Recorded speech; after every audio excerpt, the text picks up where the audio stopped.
महाराज जी सादर प्रणाम।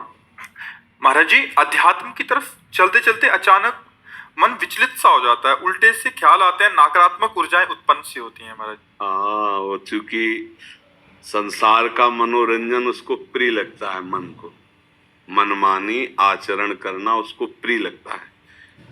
उसकी गलती नहीं है, हम जहां उसको लगाते हैं वहीं वो राजी होने लगता है। अब जैसे अध्यात्म मार्ग में लगा रहे हैं तो इसमें जहां जहां वो लगा रहा है उसके विरुद्ध बात है। उसको भोग चाहिए, उसको हर इंद्रिय के मना खष्टान इंद्रियाणी प्रकृति स्थान कर सती, 5 ज्ञानेंद्रियों के द्वारा वो विषयों में विचरने का स्वभाव बना लिया है। भगवान कह रहे हैं आप भगवान के अंश, ममैवांशो जीव लोके जीव भूता सनातना मना खष्टान इंद्रियाणी प्रकृति स्थान कर सती। आप इस मन के भुलावे में आकर, मन भोगों के भुलावे में आपको फंसाकर ये सदैव अधीन रखा है। अब अध्यात्म सुनना शुरू किया, अध्यात्म चल तो अध्यात्म में मन को वश में किया जाता है और अभी तक आप मन के वश में रहे। तो जब आप सपोर्ट नहीं देंगे तो वो आपका सपोर्ट करने लगेगा। इसकी चाल समझना, क्योंकि आपके बिना उसकी कोई सत्ता नहीं, वो आपके बिना कुछ नहीं कर सकता, आपके दस्तखत से ही करेगा।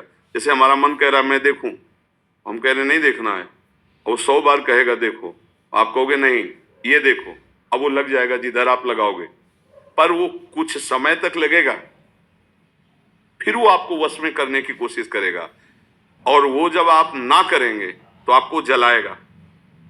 अगर उस जलन को सह गए तो मन को अधीन कर लेंगे और नहीं सह गए तो मन आपको अधीन कर लेगा।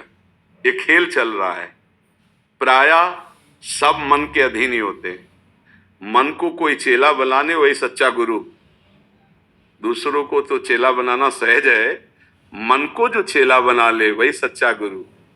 मन ने सबको चेला बना रखा है, नहीं बना रखा, जैसा जैसा कहता है वैसे ही करना पड़ता है।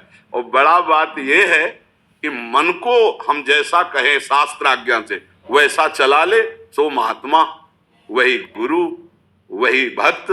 नहीं तो भाई भेष चाहे जो हो, पर मन के अधीनता से मुक्त होना बहुत कठिन होता है। कोई बिरला मन को अधीन करके भगवान की प्राप्ति करता है। तो आप लोग उसी बिरले में हैं, क्योंकि अगर सत्संग मिल रहा है, साधु संग मिल रहा है और अध्यात्म की बातें सुन रहे हैं, अध्यात्म में चल रहे हैं, तो हम ये नहीं कह सकते कि हमारे ऊपर भगवान की कृपा नहीं, कृपा है, पर हमें विचलित नहीं होना। कम से कम ये बात आप स्वीकार करते हैं कि कभी कभी वो हमको गिराने की कोशिश करता है, अर्थात आपका बहुत सहयोग देने लगा है। तो एक समय था कि हम पूरे उसके अधीन थे, आज है कि आधा आधा हो गया है, आधा वो हमारे अधीन हो रहा है, आधा अपने अधीन करना चाहता है। तो चढ़ाई और चढ़ते जाओ, उसके पॉइंट कम करते जाओ, अपने पॉइंट बढ़ाते जाओ कि अब 60%, अब 65%, अब 70%।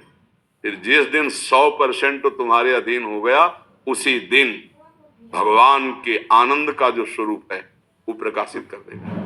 अब ये लड़ाई बहुत जोर की है, छोटी मोटी लड़ाई नहीं है, वो छोटा मोटा शक्तिशाली नहीं, बहुत शक्तिशाली है। क्या आपको सपोर्ट देगा? राधा राधा राधा। फिर